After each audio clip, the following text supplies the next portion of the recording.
So welcome everybody. Thank you for being here. Mimicking what Angie said earlier, we really appreciate the fact that you've taken the time. We know that everyone is so busy and life is strange and crazy and full and zoomed out. So the fact that you've joined another additional session, we really appreciate you being here and being present and part of this, part of our journey and part of our community. And just to introduce myself, my name's Taryn Silber. I work at Think Agile and I'm the Customer Success Manager. I'm very lucky that I get to work with Angie and Bevan and the rest of the team, who are pretty inspiring, incredible Agilists and human beings. And this is very much one of our passion projects, is hosting the Think Agile Neighbourhood Meetups. It's a way to share information, connect with the community, and learn and grow together. So thank you for being here. Tonight's session is really exciting. Angie and Bevan, who need very little introduction, I think, actually, with everyone that's on this call, are very well known and respected already. But as really good Agile coaches and Agile trainers with loads of different experience, one thing that I really admire most about them is their ability to share information and share learnings. And tonight is no different. So they recently presented at a conference, an L&D conference actually, around how we as Think Agile used Lean Startup. And it's been a really incredible journey with Think Agile this year and Corona, as everybody has been affected and not. One thing I'm very proud of is that we pivoted incredibly quickly. And that's really due to thanks, Angie. I think you were pioneering that and pushing quite hard that we needed to change, as an example, our training from in-person, classroom training to virtual training. And that's quite a thing, as I'm sure most of you can imagine, taking your content, your delivery, testing different technologies and tools of how you're going to make that work. And we did it very successfully and very quickly. And Bevan and Angie will be sharing some of their learnings with you tonight. So I'm going to hand over to them and thank them for their time, and just to let you know that this is being recorded. We will then post the video on our YouTube link, so please go and subscribe and follow us on YouTube, as well as I'll put it into the meetup once we have edited the video. So if you have to drop off or load shedding or something happens, please know you can go back and watch the video. But thank you and enjoy. Thanks, Taryn. Just with that in mind, I'd like to encourage, if you don't want to have your face shown at all, maybe switch off your camera. You are welcome to keep your camera on. We do edit it afterwards, so we make sure that nobody else's faces are seen other than Think Agilists. Obviously, if you ask a question, your voice is going to be on the recording, but we just want to give you permission, if you need it, to switch off your cameras if you want to, if you feel more comfortable. So okay, so let's jump in. Thanks again, Taryn, for that lovely introduction. Kind of building on what Taryn was saying, one thing that we learned very quickly into lockdown is that what we managed to do appeared to be quite unusual. So this was just like business as usual for us, and we're going to take you through what we did. I mean, we are an Agile organization. We teach Agile. We are Agile. Just, like the techniques that we actually train in our courses are techniques that we actually use in the organization as well. And that's really what this talk is about, is we want to show you how we used Lean Startup to actually switch everything to a virtual format. And we didn't think it was very special. And sorry, I'm sure you can hear the Hardy Dars. They sing their night song to me at this time every day. So you'll get them serenading us in the background because they live in the tree outside. So we didn't actually realize that this was quite unusual what we did until we started engaging with a number of clients. And they were all quite astounded that by literally day one of lockdown, every single one of our courses had actually been converted into an online format, although that's what it appeared to everybody else, right? So we're actually going to share the story with you of what we did. But before we jump into the content, I just quickly want to introduce myself for those of you that don't know me or that I haven't met before. So my name is Angie Doyle. I'm one of the partners at Think Agile. I am an Agile coach and trainer. I've worked with Agile teams for over 12 years now. I'd say the first couple of years maybe weren't quite so Agile. I'd say the last 10 years, pretty Agile teams that I've been working with. My background is in business analysis and process engineering. I also was a product owner for a couple of years, and I've been an Agile coach since about 2014. That's when I started training Agile teams. I have experience in a lot of different industries outside of IT as well. So that's like a little bit more of a passion for mine, is introducing agility outside of IT. And I'll hand over to Bevan to introduce himself. Cool. Thanks, Angie. So for those of you that haven't met me yet, or I've not met you yet, my name is Bevan Williams. I'm also an Agile coach and trainer at Think Agile. My background is a lot more tech heavy. So I come from an engineering by study background. I was a software engineer for a long time and progressed through different roles within the space. So from being a scrum master to being a manager to being a head of department and a little bit of product ownership as well. I eventually kind of found my passion with Agile and Agile coaching in particular, right? So I realized as a manager, I didn't really like telling people what to do, but I used to love seeing people achieve great things. So I wanted to be more involved with influencing that. For the last 2 years or so, especially since joining Think Agile, slightly before that, I became more passionate about being able to train people. So understanding that people's need for competency and understanding and sharing knowledge is something that's very important to them and me. So we try to research as much as possible to see how we can become the best trainers that we can. Yeah, that's me, I guess. Cool, thanks, Bevan. So I think Bevan touched on a really important point. You know, we are not professional trainers. So something that as I Think Agile, all of us pride ourselves on being Agile practitioners first. So the training that we do, we've learned over years, we have studied adult learning and what works in a learning environment, but we are not L&D professionals by any stretch of the imagination, but we have put effort into it. But yeah, our roots are all in being Agile practitioners ourselves. So as this is an Agile session though, and we are conscious that not everybody that's going to be watching either the recording or here today necessarily comes from an Agile background. So for those of you that are super experienced in Agile, you can sit back and just relax for the next couple of minutes. I just want to very briefly touch on the history of Agile for everybody else, where this may be a new concept for you.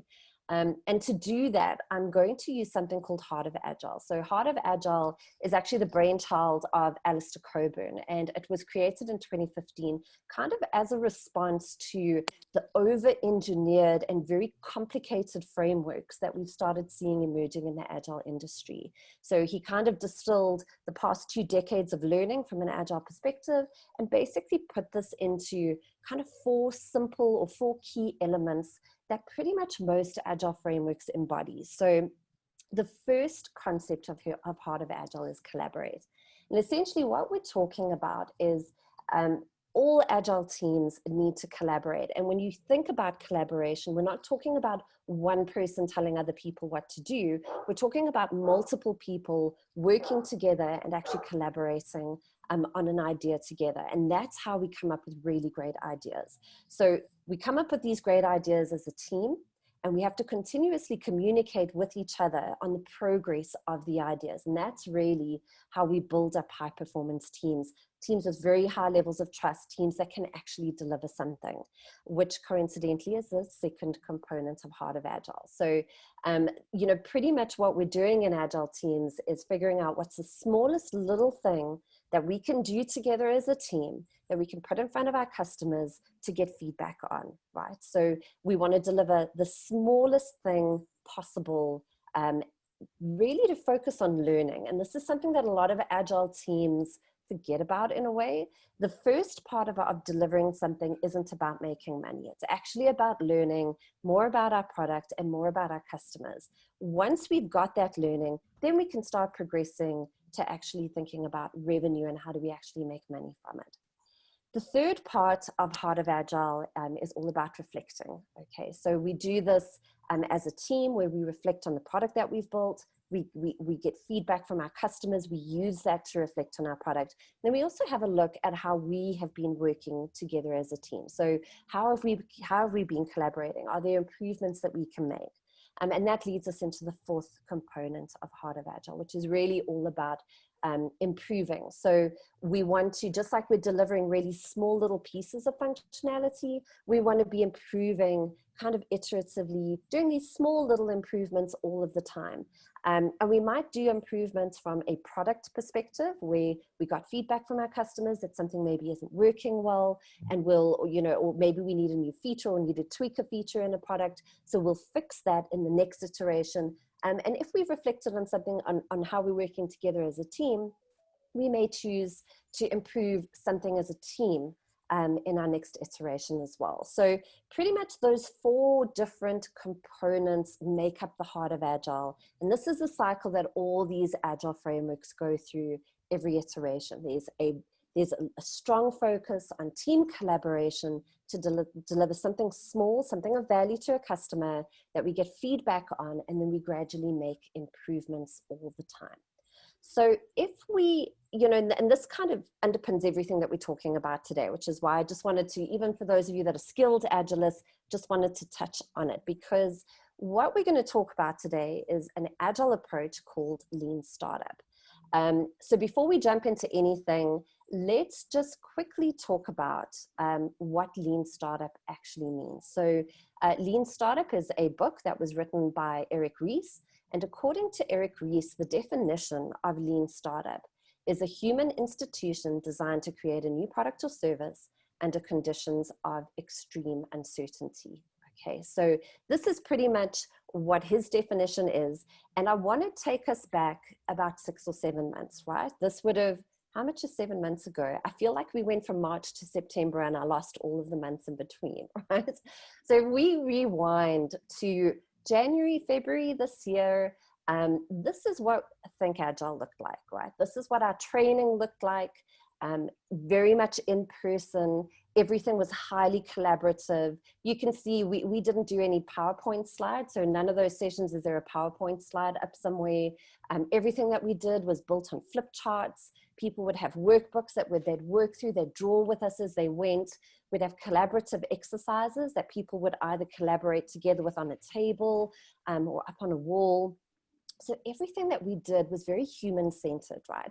The trainers would be delivering, the trainers and the facilitators and coaches would be delivering training and coaching in person to real people on the other side. So if we flip back to that definition of Lean Startup from Eric Ries, we were 100% a human institution, right? Everything that we did was human-centric, okay?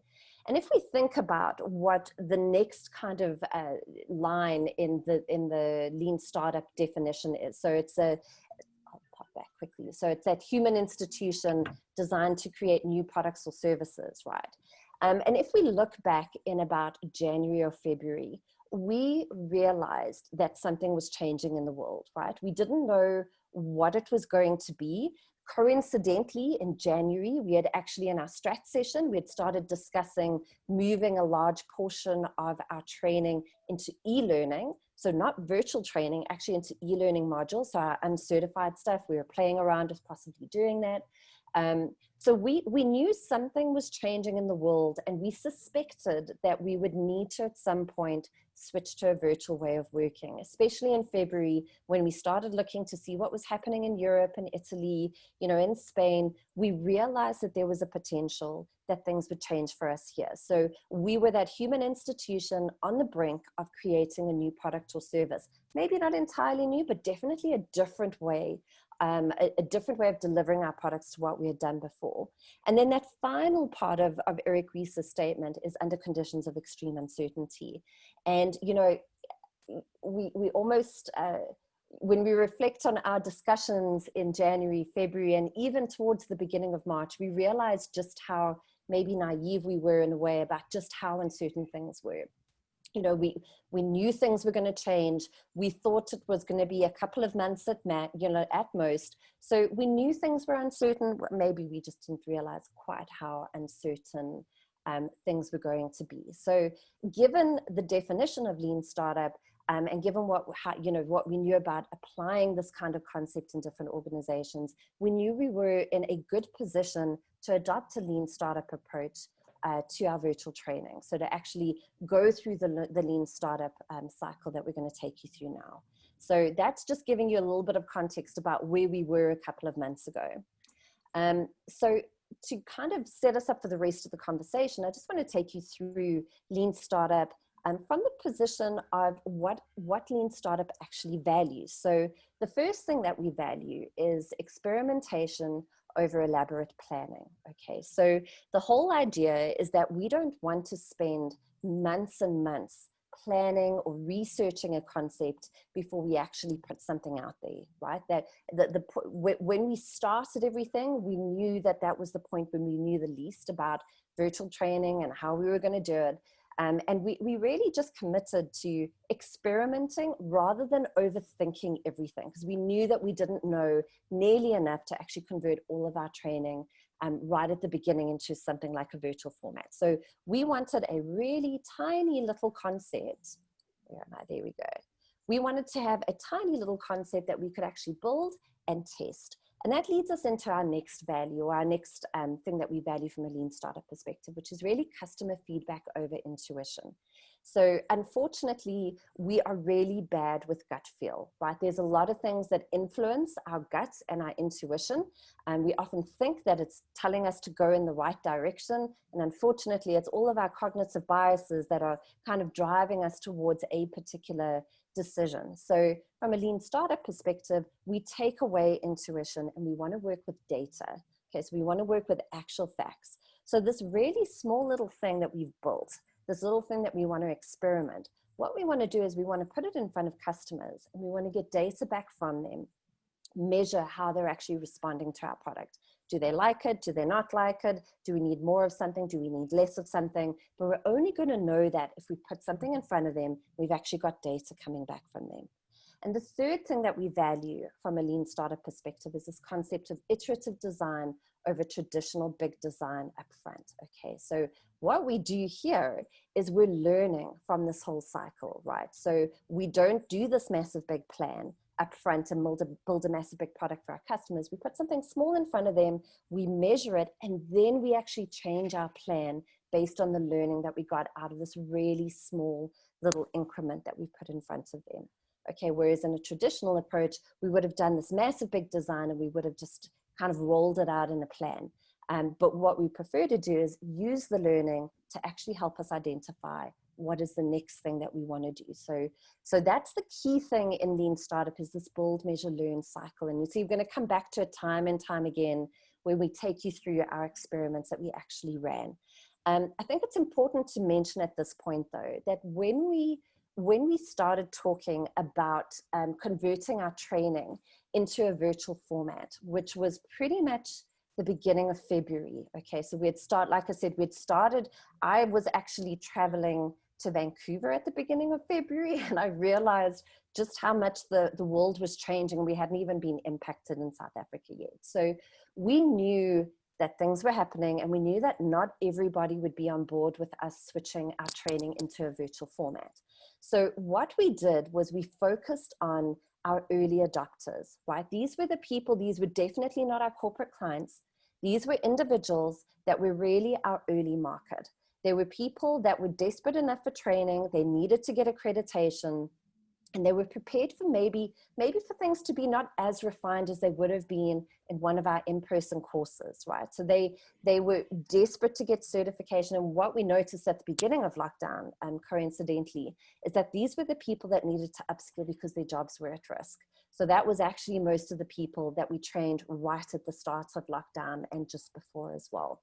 And we knew that once we had tackled all of or most of the functionality that was really important to those early adopters in the early days, we would then be in a better position to actually figure out what did our mainstream market need. So we didn't focus our virtual training on our corporate clients. Okay, and I think that's a key thing. We'll tell you some of the experiments we did with our corporate clients, but that was a lot later in the process. Our first step was trying to figure out who's our early market, and would they, we were looking for feedback from them on how do we actually get it from maybe something that's a little bit rough into something that could actually help kind of sustain us longer term, and possibly be something that we would then continue with going forward. So what we're going to do now is Bevan's actually going to take you through some of the experiments that we ran on our own virtual training offering. Cool. Thanks, Angie. So like Angie mentioned, the first kind of hypothesis that we wanted to really understand was, are people actually interested in virtual training? So being aware of this early market that we were trying to get, as Angie at the beginning of Feb was traveling overseas, I was traveling at the end of Feb, and I just come back from India, where you started seeing all of COVID happening to the rest of the world, especially Europe and China at the time. And I remember a few weeks before that, we'd actually started having these conversations on what virtual training or e-learning might look like. And as soon as I arrived back, we started having these serious conversations. So both Angie and I actually had training scheduled later that month. And both were meant to be in person, but because we could see what was happening in the rest of the world, we decided to reach out to some of the private individuals, these individuals that Angie was speaking about, that were really looking for the certification or really needed to get this training done to be able to progress in their job. We started noticing, as Angie mentioned, that a lot of these corporates had started canceling in early March. So the first test that we needed to do was actually reaching out to them. So as simple as an email to find out, would they be interested if we ran this course virtually, right? So naturally, most of the people actually said yes, which was really great for us because it allowed us to move ahead into our next hypothesis that we needed to test, which is essentially, could we actually turn our very interactive, human-centric training into a virtual format, especially one that was live? So we didn't want to spend a significant investment of time or money to really test the second hypothesis. So essentially what we did is we kept our workbook very much the same. So all of our training that's done always has a workbook that we use to interact and make notes in. And essentially we replaced our in-person posters by drawing directly on the digital copy of the workbook. So you can kind of see that in the first circle that Angie's highlighting. We then also need to look at how we would communicate. And we went with Zoom in the beginning because we'd all been pretty comfortable with Zoom by that point already. So we already had taken advantage of some of the breakout room functionality that was in Zoom. And this was before all of the security issues were highlighted in Zoom. You remember, maybe in end of March, early April. So all of the corporates hadn't stopped people from using it just yet. So we could use it as is. But one thing that Zoom didn't allow us for was a place where we could store all of the information and places where we could do activities. So while Zoom was great for the video call aspects, especially with low bandwidth connections or where data limitations were being experienced, we thought that we could maybe use something like Google Slides, right? So from my experience as a remote facilitator, as well as Angie's, we'd both successfully use Google Slides to create interactive boards where people could work on the same space. However, at that point already, many corporates had blocked Google Documents from being used in organizations, right? So because we work with a lot of people from the financial industry and heavily regulated sectors, they only had access to Microsoft. So we actually ended up using, which you can see in the second and third circles on your screen, Microsoft Teams. So Microsoft Teams had very similar functionality built into it to allow you to share a PowerPoint document to be able to all collaborate on it at the same time. So when we allow the PowerPoint to be shared on Teams, everyone can go into it at as close to real time as possible.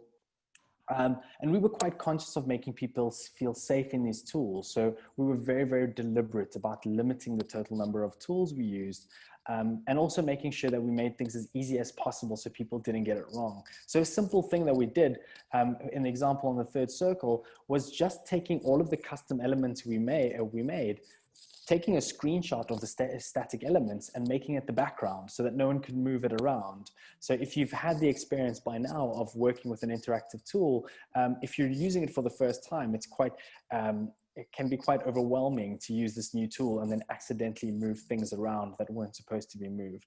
So it is quite nice for us to actually be able to bring some of that into our testing.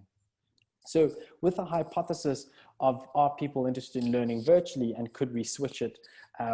We kind of built by asking participants if they would be open to switching, and then actually just training on Microsoft Teams and sharing PowerPoint docs. Our measurement in this case was getting direct feedback from the participants who'd actually gone on our course before, once we'd run them. And what did we learn?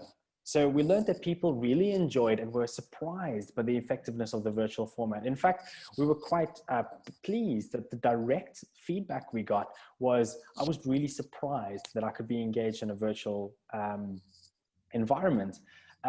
We also got feedback from some of the participants that said they still preferred in person. Right. So this was good feedback for us because from a training perspective, we knew that we could do more. And one of the biggest challenges we found was actually this idea of drawings. So if we go to the next slide, our next thing that we wanted to test is how can we increase our engagement?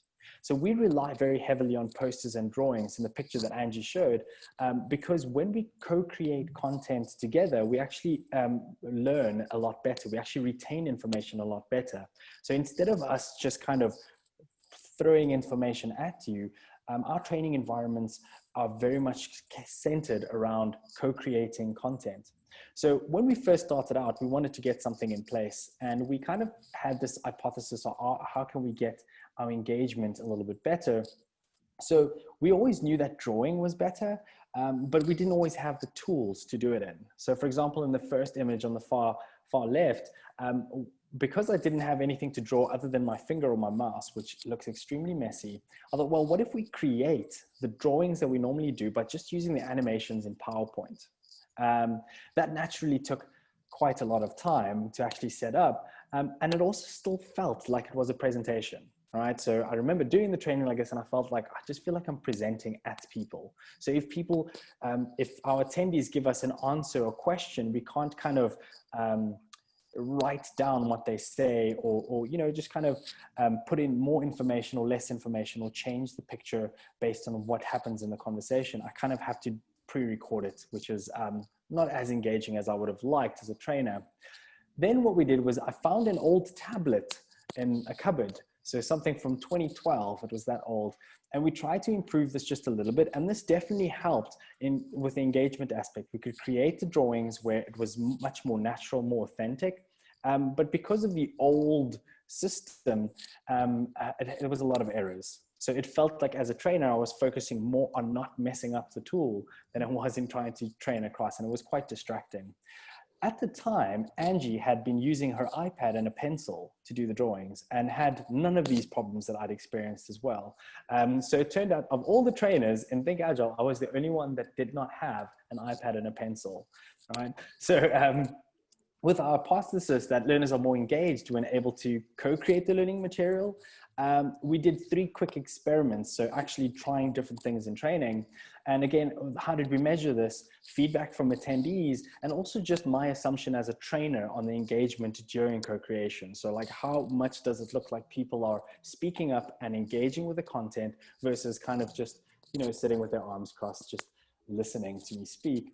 And what did we learn? Well, get an iPad with a pencil, essentially. So the moment that we hit the level of lockdown where we could order from Takealot, one of the first things that we ordered was an iPad with a pencil.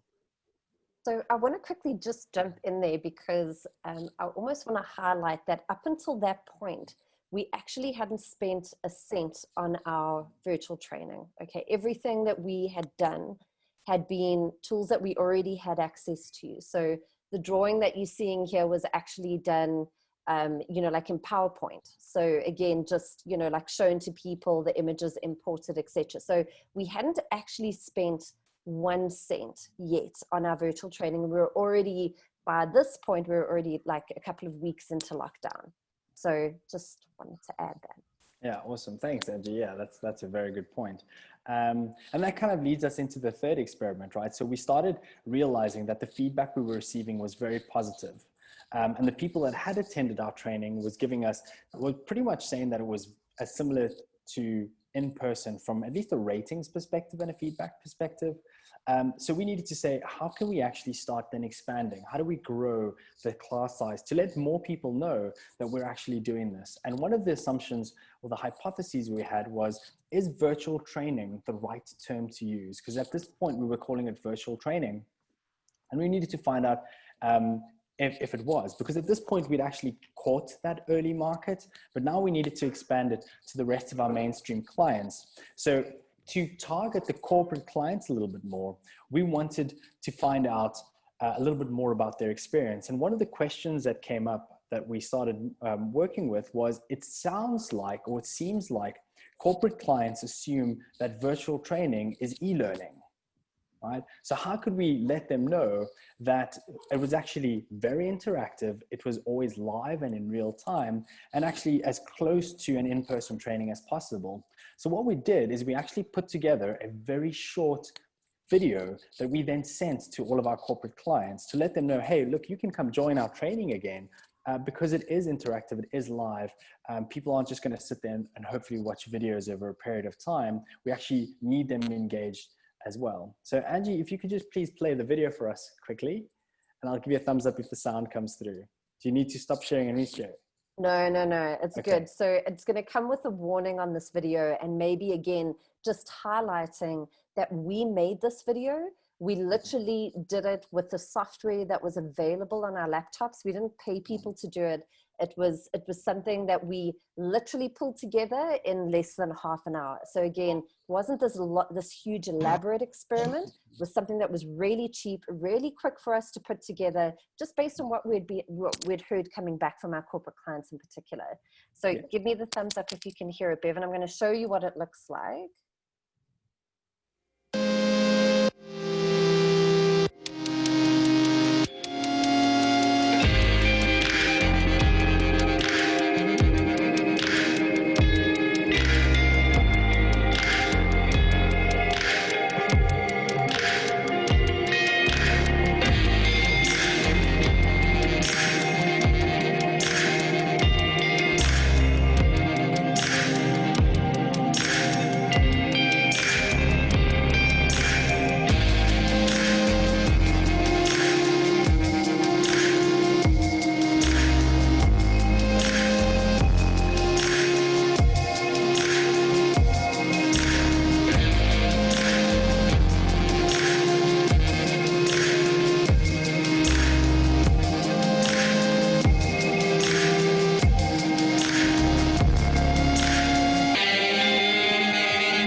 Awesome. Thanks, Angie. So as Angie mentioned, the most amazing thing about this video is we actually created this video about a week and a half to just under 2 weeks after we ran the first virtual course. And by that time, we'd already run 3 virtual courses, right? So actually the first 3 experiments were so rapid that they were done in a couple of days rather than over a period of a few months. So once we actually started getting live feedback from participants that have actually used the product, it allowed us to actually innovate a lot faster. So this video, you can see all of it, looks like it's shot from a variety of sources. It actually just comes from the first training that Angie did, that she recorded and just put it together in a few hours. So again, we were still very, very much validating this concept. So while it was still with the early market, we first needed to actually reach the majority market before we could actually really start investing a little bit more value into it. And in terms of this, and what we learned from this and the measurements that we got, we started actually getting more interest from our corporate clients, because now they could see that it wasn't just some e-learning module that people would have to watch over some period of time. They could actually interact, engage, and make sure that people were meeting learning outcomes with some form of accountability. And I use that word quite sparingly, but essentially for corporate clients, this was quite important to them. So we started getting questions around it being only in Zoom around this time as well. So again, this is now near the end of March, beginning April, when the Zoom security thing started coming out. So as soon as the whole world started using Zoom, there were some issues that were raised. So some of the corporate clients reached out to us and said, well, could you do this in WebEx? What about in Microsoft Teams and Google Meet? So we actually then started experimenting in that stage to see what the experience would be like in other tools. So Teams, Meet, WebEx, etc. Right? So again, once we start getting this feedback, it makes it a lot easier for us to direct our attention and efforts and energy towards what do we look at next. So in terms of what we learned, is virtual training the right term to use? In this case, no, it's not, right? So we've actually changed it to live interactive video conferencing. Right, so live interactive video conference or live online video conference, because people otherwise assume that it's just e-learning, right? So they need to see us drawing, they need to see people engaging, and to see how the participants will engage with us as trainers as well. The next thing that we did was we became very cognizant of more and more people being bombarded with remote tools. I'm sure each of you have your own experience of suddenly being remote if you've never been working from home before, and suddenly you have to get used to using 5 new different tools. So we were very aware of this because we could see it happening where with the multiple tools we were using at the time, people that were less comfortable on technology felt that they were maybe falling behind, right? So it would either mean that we would have a much longer startup in the beginning to make sure everyone is on the same page, which is to us as trainers very important. But we also wanted to experiment and ask, how could we limit the number of tools that we were using so it makes the process and the training as seamless as possible, so people focus less on trying to learn a tool and more on the content that we're actually trying to get across to them. So once we had all of this video elements set up, we had the combination of this digital workbook. We had Zoom for video calls and Microsoft Teams to share the collaborative spaces.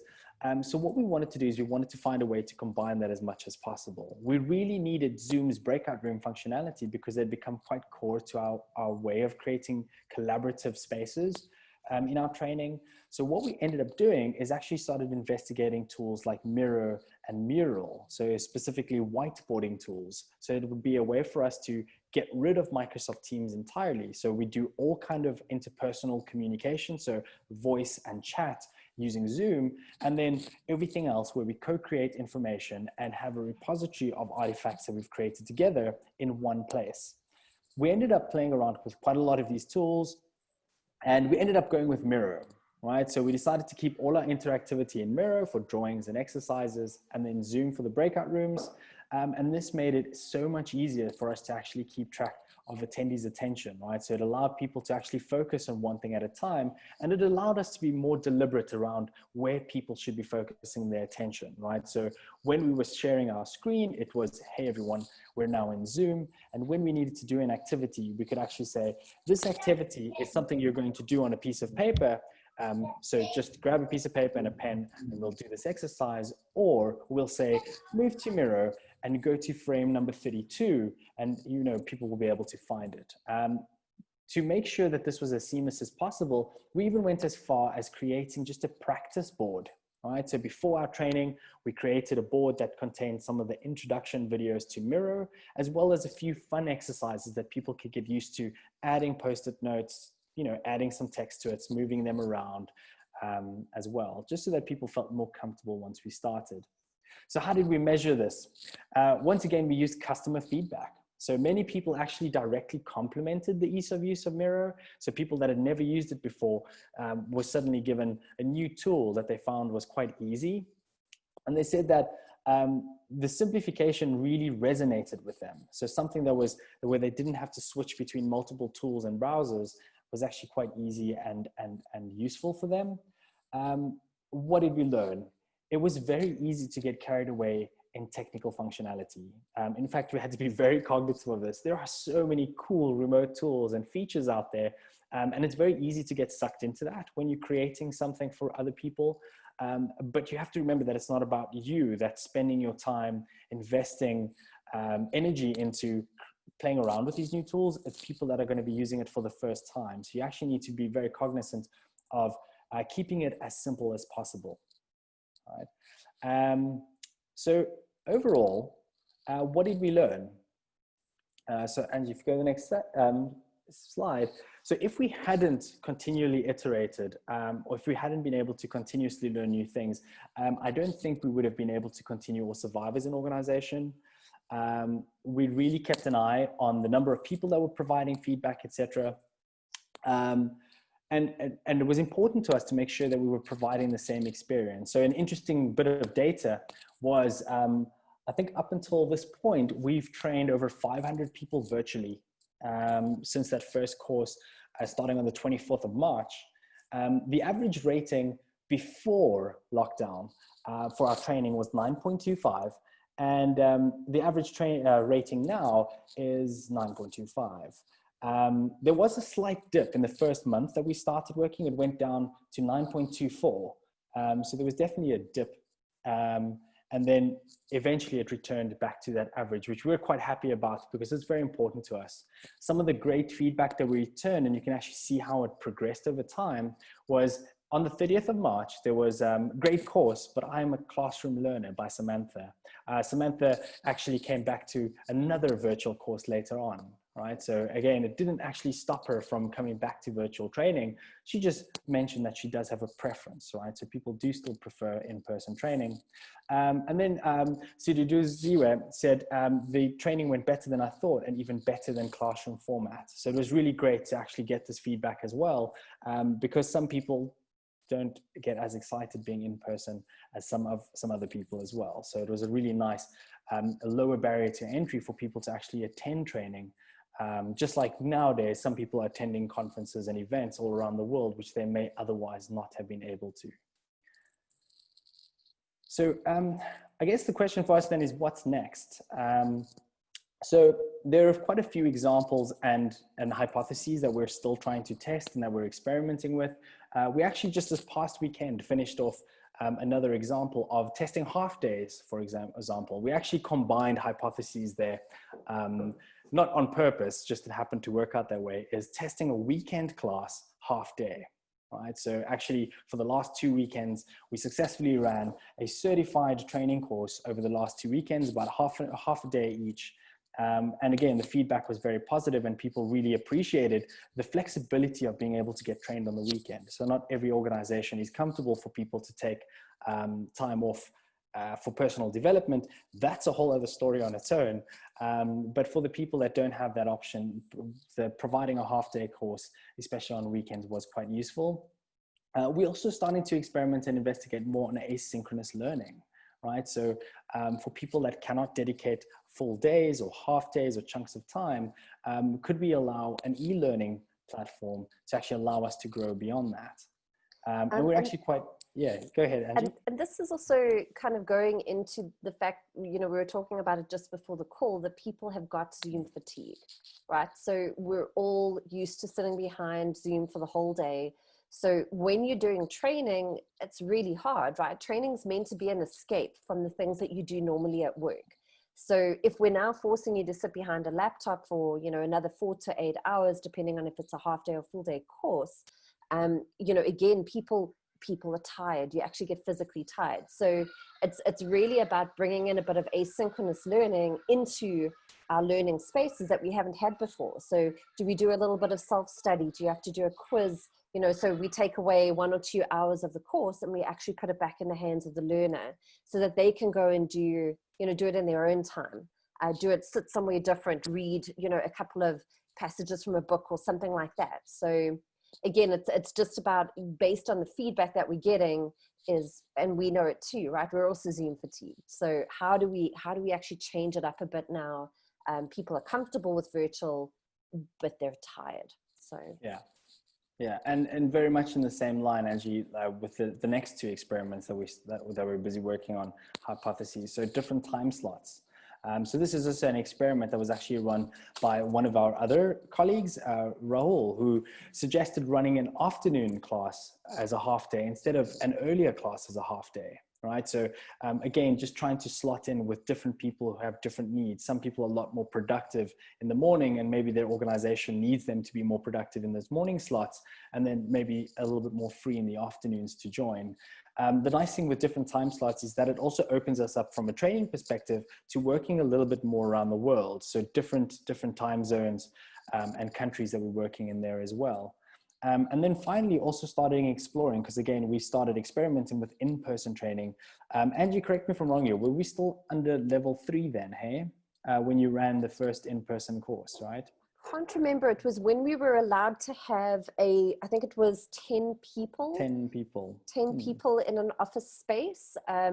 So that was when I think it was. So legally it was allowed, but it was a very small number of people you could have in a confined space at any point in time.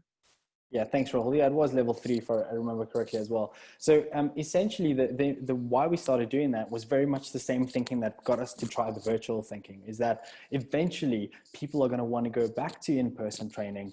And we need to start looking at what that may be like, because whether we like it or not, the way of thinking of being around people has changed. Shaking hands now, even though we're level 2 and we've all kind of seen people, shaking hands is a weird thing. Do you do that thing where you kind of go, are we shaking hands or not? Are we elbow touching? Right. And it's very much the same thing with people coming back into in-person training. Some people are more afraid than others. Some people are a lot more risk averse and maybe a bit more wary, maybe have high risk people in their families. So what does training look like when we all go back to in-person? And we experimented with that using the same approach, saying, well, what is a hypothesis? People want to train in person, but people might be quite nervous about what the ramifications might be from a health perspective. So we put things in place. So what did we build? We tried to create our same environment of in-person. We made sure masks were mandatory. I only found this out recently, but Angie even had an agreement signed with all the attendees to say that we will wear masks throughout the training. So this took away the need for a conversation or any kind of disparity or disagreement with the policy, because it had been signed and agreed upon up front.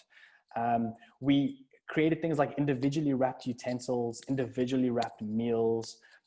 Instead of having reusable cups, like, we're normally quite eco-conscious, we actually had to go back to bottled water just to make sure that there was as limited exposure to sharing as possible. We had sanitizers, we have screens put up in our offices between each participant. So again, what could we build with a very limited cost to make sure that people were as comfortable with in-person training as possible? And since then, we've actually gone and done a bit more. I was saying before the call started, I'm actually really looking forward to in-person training on Monday and Tuesday. So technically that'll be under level 1, so very much allowed again. Yeah, so that was kind of what we're working on right now. So Angie, if you want to bring us back to a close. So just to bring us back to this whole concept of Heart of Agile. So those 4 components that we were talking about, that collaboration between people. So I think the key thing to stress here is we all had ideas. We all had things that we all had hypotheses that we needed to validate with customers. All the trainers actually ran experiments. And then the key thing is that we actually shared it with each other. So I don't know if Dylan's still on the call. I know you said he was, he's recently moved over to the UK. So at the time it was myself, Bevan, Rahul, Pavel, and Dylan training. So there were 5 trainers rapidly experimenting in every single session. And then we'd get together afterwards and say, what did we learn? What feedback did we get from participants? What are the things that we need to change going forward? And then again, we'd rapidly understand what's the next thing that we want to try? What's the next thing that we want to deliver? And like we said at the beginning, it didn't cost us a cent, right? And actually, if we have a look back at it, it really didn't cost us a lot. The biggest investment was actually when we went to Miro, and it was switching the material into Miro, because that was, a little bit different, and we had to redesign some stuff. So that was the biggest investment in terms of time. But from a cost element, there was very little that it cost us. It was just, what's the next thing that we can test? We'd test it out, we'd reflect on it, see the feedback that we actually got from customers, get feedback from the trainers to kind of understand what their experience was with that experiment, and then improve. So the whole time going through this loop in much smaller little cycles. And like we said, we are an agile organization. This isn't the first time we've adopted a lean startup approach to things, but this isn't second nature for all organizations. So really how we want to end the conversation before we jump into questions is to really just leave you with a challenge. So we've taken you through this whole concept of lean startup. And it's fundamentally, the thing that underpins it is that build, measure, learn cycle. So the challenge to you is, what is the smallest thing that you can take through that build, measure, learn cycle when you get back to work tomorrow? And we're ready for some questions. We've pretty much gone through the content. I did see some coming in the chat. So Yeah, so Nono asked the one question, if you haven't seen that, just about when it came to the iPad and the pencil, were there any issues integrating to Android, or was it just for the trainer? So my answer's in the chat there, but essentially it was, the iPad was just for me as a trainer.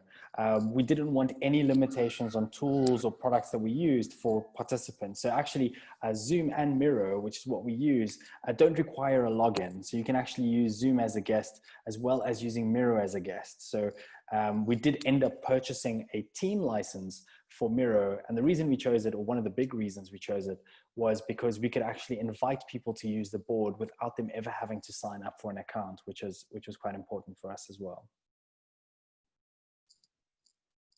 Does anyone else have a question they'd like to ask? There's a question in the chat, Angie. Yes, from V. What software did we use to make the short video we played? So that the recordings of me training and the participants was actually a Zoom recording. So prior to the sessions, we always asked people permission, and for that particular class, I did ask them permission if we could use them in a video, and they gave us permission. So that's primarily just the recording on Zoom. And then what we did is we work off of Mac. So we used iMovie, which comes free, you know, on your Mac. So again, it was free functionality that we used. We had to watch a couple of Google videos to remind us how to edit and how to do things like, you know, put the little subtitles on.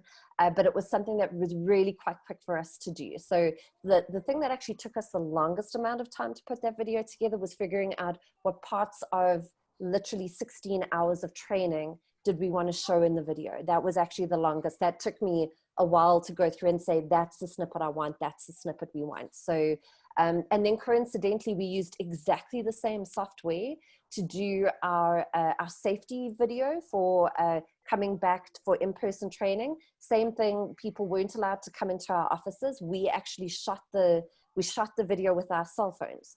And we used the exact same software to just edit it. So you can get quite fancy, you know, putting background, you know, music and whatever, but it's actually quite an intuitive tool to use. So I hope that helps, V.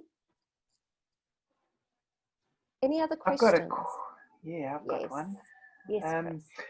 Just on, as trainers, what your experience is training in the online space, just because for me, the facilitating and training, and I find it's such a struggle. It's like you're talking into a black hole. There's absolute silence. It's like, I love feeding off of a room and getting responses and hearing laughs. Now, like, I think I'm hilarious. You say a joke and it's just crickets, and you're like, come on, guys, give me something.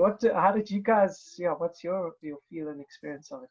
So I wish Pavel was here to kind of answer as well, because I think we've all got such different experiences. So I'm going to be honest with you. I love online training. I love it. I think I could train forever virtually. I really have, it's just something that I just felt very comfortable with. And I'm also going to share that I've done a lot of work on Zoom. So this has been, through my coaching cohort, it was on Zoom. You get comfortable with silence. And I didn't feel the need to fill the space, if that makes sense, which I think sometimes trainers do in person. So I'd get very comfortable, and I'm also quite transparent in my training that if I don't feel a lot of engagement, I'll kind of throw out a question and say, hey guys, I'm not getting a lot back from you. Are we still good here? Is this a bit boring? Do I need to go a bit faster? And then people will be like, no, it's good, or yeah, no, like, can you speed up? That doesn't usually happen, but usually people are engaged. But we also did decide very early on that, given the context of South Africa in particular, not everybody is calling from the same type of environment. Not everybody is phoning in from a laptop sponsored by their company. So if people don't want their video on, we're okay with that. So it does make it harder for us as trainers. We have to almost work twice as hard to really sense the feel. It's something that we're happy to do though, because again, when we ask the question, actually people tend to be quite engaged. And again, I think using the different tools has really helped with that. And we don't stay in a tool forever. So we'll use a tool for collaborative exercises, and then we'll stop using the tool and we'll have a conversation in Zoom just on a normal, you know, and we'll tell everybody how to share the screen. We encourage people to share their cameras if they choose to.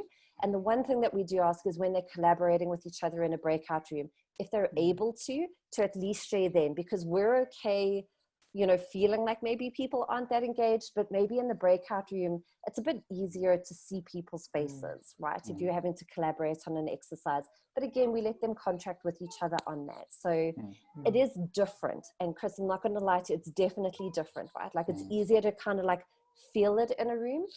Virtually, your senses have to be that much more enhanced. And it does leave for exhausted trainers at the end of the day. So Bevan has trained 8 hours today with Pavel, and it's an exhausting day. So I do find I'm more tired than I would be in person. Bevan, I'm not sure if you have a different perspective you want to Yeah, no, very similar. So I also feel I enjoy the virtual training, but I've also been very comfortable with Zoom for a very long period of time. So I've worked with a lot of teams across language barriers over Zoom. So not only is it awkward in person, it's even more so over Zoom.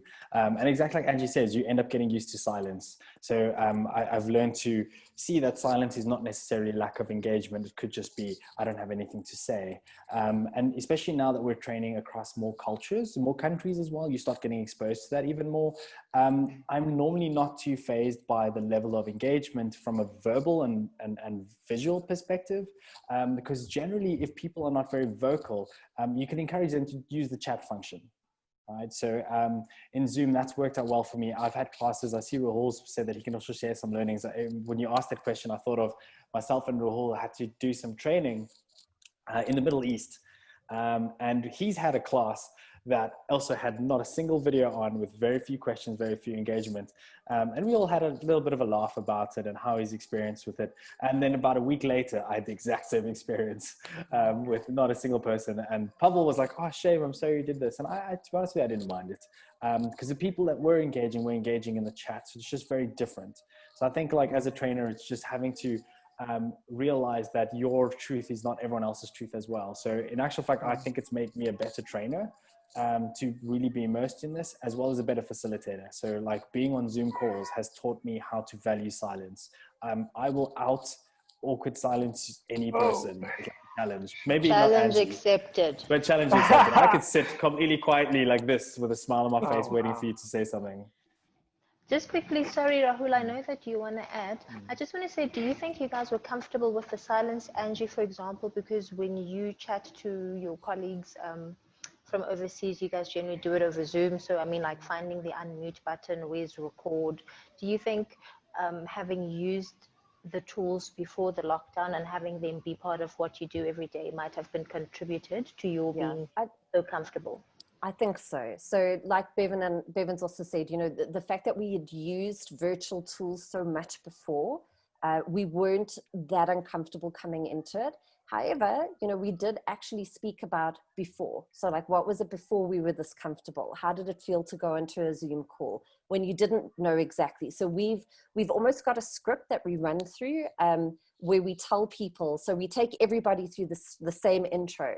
When they join, we show them what we're using and we encourage them to go find the chat functionality in Zoom. We'll explain where it is. You know, if they're coming in on the browser version compared to a different version, we've got very familiar where all the buttons could be hidden depending on the device that they're coming in on. So we'll actually take them through it and we'll make, and we don't get frustrated, if that makes sense. We've actually built in about 20 minutes at the beginning of our sessions just for people to get comfortable with tools. So, you know, we're comfortable. It doesn't mean that the people in the training are. So we try and make them as comfortable as possible. And we do find that by the end of the training, people are a lot more comfortable to maybe say something. But yeah, I think in general, as the lockdowns progressed, most people seem to be a lot more comfortable virtually. At the beginning, you know, maybe there was quite a bit of confusion around where's mute, where's whatever. But yeah, I think like Bevan said, we were quite comfortable with the tool and we were comfortable enough with silence. And I think that definitely helped, because otherwise you're kind of scrambling like, oh, maybe I've got to, and I think you overcompensate, you know, when that happens.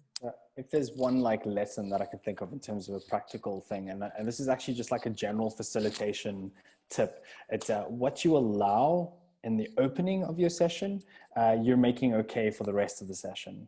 So I think that first 20 minutes that Angie mentioned, one of the things that I've been very deliberate about is making sure that everyone engages in the beginning, whether that is unmuting yourself and speaking, whether it's turning on your video and speaking and your mic and speaking, or just typing in the chat. It's just showing people, and they're getting past that initial fear of, I don't want to engage. I'm happy to just sit in the back of the room and keep quiet. And it's very much the same thing we do in person. So we design exercises such that every person gets an opportunity to speak, so that they can see it's okay to speak. You don't have to speak a lot, but if you do say something, it's not as scary as what you might make out to be, and just giving those different options so people can engage from the beginning. One thing that I quickly want to just mention is, especially at the beginning, people were very worried about family members, dogs, hardy dogs in the background. And we normalize it as well. So, you know, if one of my cats comes and jumps up in the training, I'll go, hey, everybody, here's Misu. And then we'll keep going. And, you know, with some of the groups, we've made agreements that if an animal, you know, one of your pets or if one of your children comes into screen, then you have to introduce them to everyone. And again, it's just about normalizing. It's fine, right? Like this is, you know, we're inviting everybody into our personal lives, really, right? Like you're sitting in my home office. So we made it okay. It was all okay. Like whatever happened, if you needed to go and get a parcel at the gate, yeah, we're all in the same situation, right? It's okay if things don't go like they would in a normal day. So I think it was, again, just about normalizing all the weird stuff that happened in lockdown. It was okay. I have a quick story I can tell you. It was a couple of weeks ago. I don't think I told you, Angie. So one of the classes that I was talking about earlier, where everyone's video was off and it seemed like they weren't engaged. So one of the things I do, I revisit working agreements. We talk about how do we want to be together in a room, and being very explicit about that. And I like to revisit them on follow-up days, so the second or the third day if we go that long. And on the second day, this group that didn't look like they were engaging very much from a video perspective, they said that they would like to be introduced to my dogs, because the dogs obviously vocally make an appearance every now and then. It's impossible that they don't bark. I'm surprised they haven't barked yet. But they actually were like, they engaged in that way. They were like, hey, can we meet your dogs? So there was me in a lunch break holding up with the dogs struggling to get out of my arms. So again, like engagement looks in different ways, and it's okay to realize that we're not, you know, working from home. We're all living at work at the moment, which is quite important. Rahul, I see you dropped off and joined again, and you mentioned you wanted to add. Yeah, I can add. So one learning, so basically initially when I had that class that was mentioned by Bevan, and even eventually Bevan also experienced that when no one was on camera and we were actually speaking at ourselves. So it was difficult because so that's an observation, that when their cameras are not on, when people's cameras are not on, they are very less engaged. So so in that case, you might, as a trainer, you might have to take names quite a few times, because what happens is you ask something and then everything is blank because everyone is expecting that someone else will reply.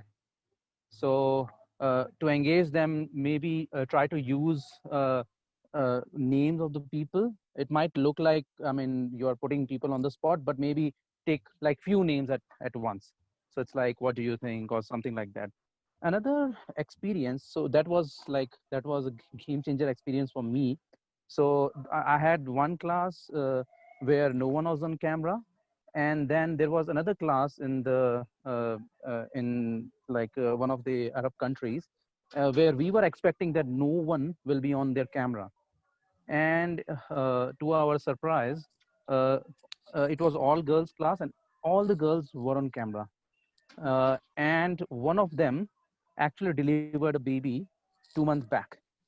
And so she was like, and in our working agreement, she mentioned that, okay, whenever I have to feed my baby, I will just put my camera to the upside, but still I will be on camera. And I was like, I was touched by the dedication of people. So when they want to learn. So, so that's why I feel that videos are important. If they are not at all possible, then please try to use the names And one more thing was that, okay, I mean, and she actually mentioned that if this course was not virtual, then it was difficult for her to attend this course because like she has to feed her baby like every now and then. So I think, I mean, I felt good about the virtual trainings, that at least it is enabling people who are unable to attend trainings because of any these kind of reasons or some others. Yeah, it's so, So, true. Yeah. So true. Yeah. Tendai, you asked what could have been the most stressful moment. For me, the stressful moments are when technology doesn't quite play along. So we have had one of the things that we realized quite early with Miro is that Miro is not a drawing tool.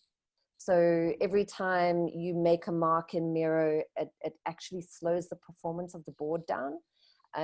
We learned that through experience, and we had some performance issues.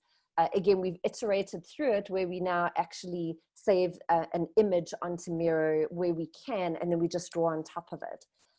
But those are the most stressful moments for me. I don't know about the rest of you. No, for me, the two is load shedding. So Nono's question, I laughed. So load shedding was one. Not for me so much. So I from the last load shedding thing, I've got a thing for my router so the internet stays on. So it's especially entertaining when doing training for the UK classes and I'm sitting in the dark. So it leads to some nice conversation, nice icebreaker, but it's stressful for me if participants have load shedding, because then they actually drop off and they get quite anxious about, am I going to miss it? So we do record all our training. We don't publicize all of them, but we do make sure that the people that participate in the training are actually able to get those recordings afterwards. And I think the other stressful moment for me as well is sometimes we have to use tools that we don't prefer, specifically WebEx. I shouldn't be calling them out in a call, but I've not had the best experience with WebEx. So we do get stressful. Sometimes the clients that we work with do dictate our tools for us. But we found in the last time we had to use WebEx, a simple 2-minute conversation where we suggest using Zoom is generally well received. And then we can actually just switch to Zoom as well when we're more comfortable. And actually nowadays, most of our participants are comfortable as well. Yeah. So Bevan did answer the question, how do we improvise around load shedding? So just we'll quickly wrap it up. So when we're training, we do make sure that we're somewhere with backup power if there is load shedding. So all of us, if we train from home, we've made a plan at home to make sure that our routers are always, they always have power. And we always record the sessions and we make the video available for participants in case they drop off, then they don't miss anything. Nono, the other question was, how many of your courses will you keep virtual going forward, and what is the impact of the decision on the revenue? So some of our, at the moment, we will keep most of our courses virtual till the end of the year at least. We will still have some in-person courses. There are some of our certified courses that we cannot train virtually. We have to do them in person. So some of those we haven't done virtually at all. But I mean, from my perspective, I think there's actually a large number of our courses that really translate well into a virtual format. And I suspect we'd keep them going indefinitely and have a balance probably from next year where there's some in-person, some virtual. We actually sat yesterday and we worked out an in-person versus virtual schedule that we think could work. And again, we'll respond to what's happening. So if we start getting more demand for in-person, we'll ramp up on those.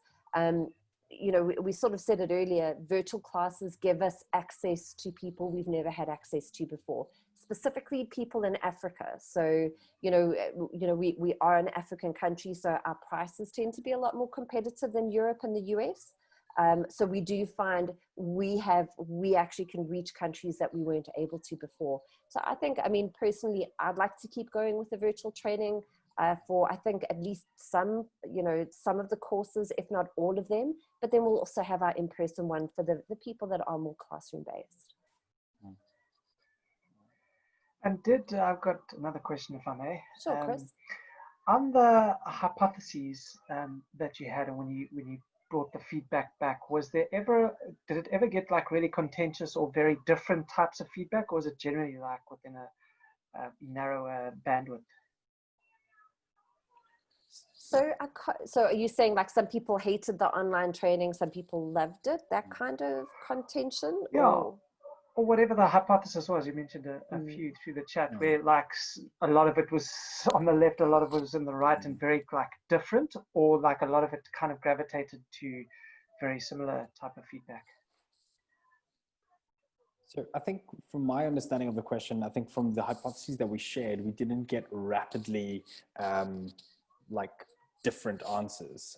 There was generally a trend towards a yes or no. So we tried to ask the question as being, you know, a yes or no, black and white, left or right kind of thing.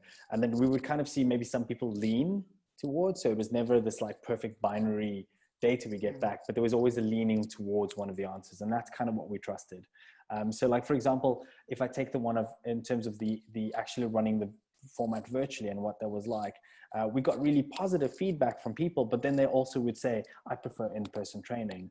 And then to kind of validate the fact that they're also leaning to it being okay is that they actually came back for future training as well. So it's that kind of thing. So it's not always as clear cut as let's split them down the middle. I think for us, if we had seen something that was so polarizing, we probably would have designed a different experiment and actually said, what else do we need to build to make it a little bit clearer? Gotcha. Yeah, I think the key for us was, you know, especially for us to learn as we went through it. So, you know, like Bevan said, you know, from the beginning, the feedback from people was really good, but we didn't love it. We were like, oh, that was horrible. Like actually, you know, trying to draw in the workbook, and I have a workbook open and I have Zoom open, and then I had this other thing open, and like, you know, like I was getting lost, you know? And so I think we were probably, I think we had quite a lot of robust discussions about what works, what doesn't work. I mean, I'm very comfortable with Microsoft products. Not all the trainers were, right? So again, I was like, yeah, I can train people in Microsoft Teams. I know how to split them into breakout rooms. I can do PowerPoint online. And then other trainers were like, oh, I don't really use Microsoft stuff. You know, I've only ever used Google Slides or whatever it is. So maybe we were more polarized amongst ourselves than necessarily the feedback that we got from people, but it was based on our feedback of the experiences that we were in. Yeah, I think, and to add on to that, I think what made it easier for us was not deciding on the outcome, was being very open on the hypothesis as being a question that we didn't want to kind of guess the answer to it or kind of influence the answer to a specific way. So actually defining what the measurement would be almost up front. Like, how would we know that this hypothesis is yes or no, an example? And then again, if we start moving towards that, it kind of takes away that polarization just a little bit, is knowing how to measure up front. So another example is we started playing between two very close competitors in the whiteboard space, so Mural and Miro. Right, so they even sound the same, which makes it, and even Google Jamboard. So when we investigated them, we were like, what are we looking for in the tool? So actually the measurements of the things that we needed to be able to get done. So that was what is important for the decision. So all of them can do pretty much kind of the same stuff, but of all the ones, Miro ticked the most boxes. So being able to draw in it, being able to collaborate, and then this idea of being able to add people to the board without them having to sign up or pay for anything. So that was quite an important factor for us as well. So one of the experiments that we didn't mention that we did with Miro is we actually worked with their free version. And at the time you couldn't, I don't know if you still can do it with the free version, but you couldn't invite collaborators. So we actually used Miro just for the drawing, but we hadn't even purchased the license. It was the free license. And we wanted to just play around with how does it work compared to something like PowerPoint or whatever on an iPad. So again, like there were lots of little different, like, you know, we gave an example of some of the experiments that we ran, but we actually did a course in the free version of Miro. It just wasn't the breakout rooms because we needed people to actually go in and interact and things like that, which we just didn't have that ability. Like I said, I don't know if Miro's changed that yet. Miro came out with a lot of functionality at one point. And it was highly unstable at one point where we were like, oh no, did we make the right decision? And then it was great. Then it was perfect again and we were all back on track. Yeah. So, yeah. Any other questions?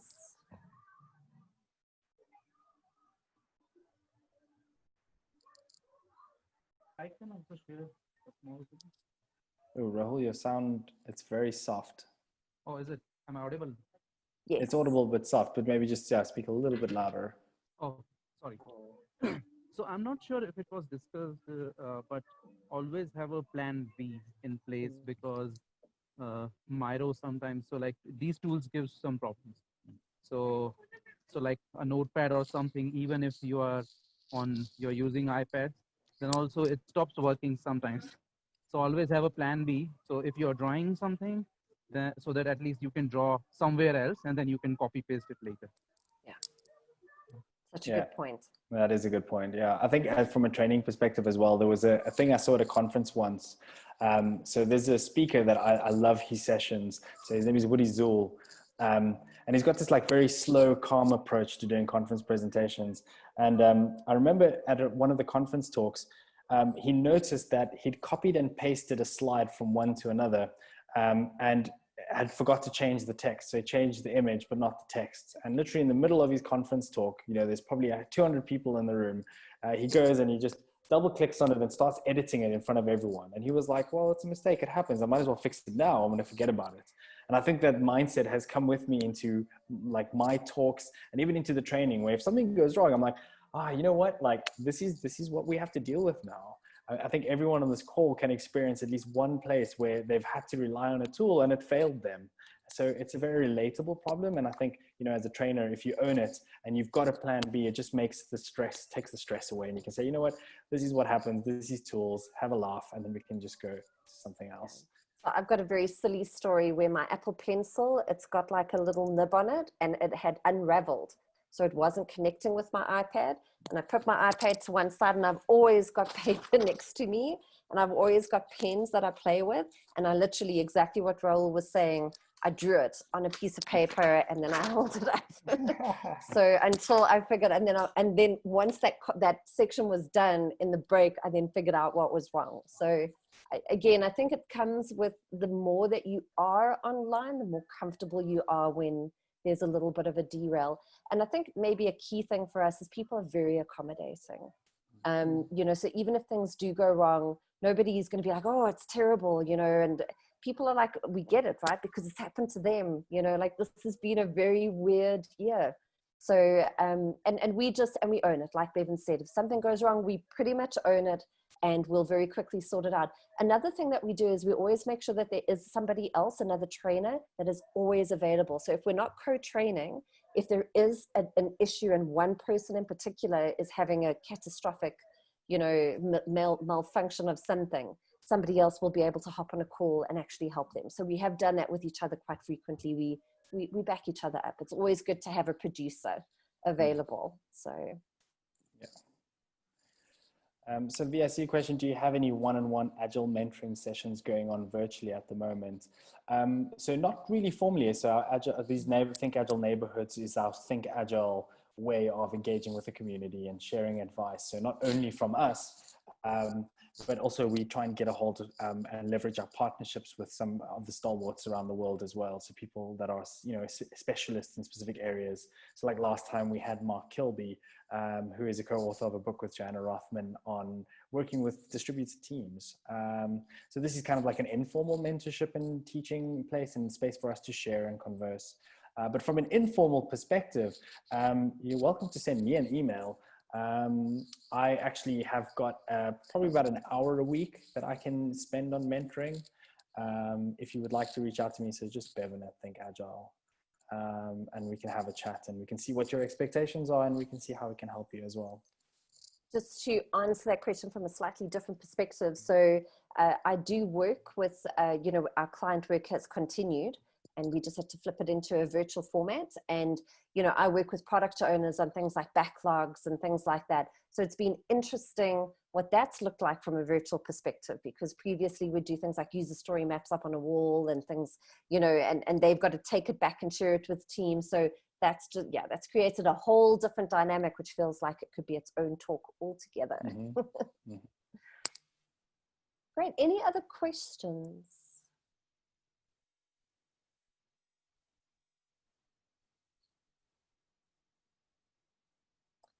That's an example of allowing the silence. I can do this all night.